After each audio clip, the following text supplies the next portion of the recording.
Let's be honest, you're tired. Not because you're doing too much, but because you're caring too much about things that don't matter. Your boss's mood, a ghosted text, or a world that seems to be on fire. 24/7. You are living in a prison of your own reactions. But 2,000 years ago, a Roman emperor and a slave discovered a cheat code for the human mind. They realized that your perspective is your only reality. Today, I'm going to show you how to stop being a victim of your environment and start being a Stoic outlier, the person who stays cold when the world gets hot. In an era of dopamine addiction and outrage culture, a mental clarity is the new gold. We are overstimulated and underfocused. The reason this content is exploding right now isn't because it's new, it's because it's the antidote. We are reclaiming the grit that modern comfort has stripped away from us. This isn't just another motivational video you'll forget in 5 minutes. This is a framework. We are going to break down the mechanics of Stoicism and bridge, the gap between ancient marble, statues, and your digital reality. If you stay until the end, you won't just feel better. You'll have a blueprint to become untouchable. Let's break it down. Epictetus famously said, "Some things are up to us, and some things are not."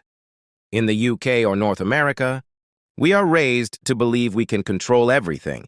The economy, politics, our reputation. That's a lie. The only things you truly own are your intentions and your actions. Next time you feel stressed, ask yourself, is this in my control? If the answer is no, give yourself the permission to not give a damn. That's not weakness. That's elite-level efficiency. Modern society rewards the loud. We post our goals before we achieve them to get a cheap hit of validation. The Stoics had a different path. They believed in virtue in action. Go ghost mode. Stop announcing your moves. Let your results do the screaming. When you work in silence, you aren't seeking external applause. You are building internal character. That is how you become an outlier. Most people hope for a life without problems. A Stoic hopes for the strength to endure them. Amor Fati, a love of one's fate. Whether it's a market crash in New York or a personal setback in London, don't just tolerate it, use it. Marcus Aurelius said, "The impediment to action advances action. What stands in the way becomes the way." Your obstacle isn't in your way, it is your way. We live in 2026. We have AI, space travel, and instant connectivity. Yet we are more anxious than our ancestors who faced plagues and wars. Why? Because we've lost our inner citadel. Stoicism isn't about being a robot.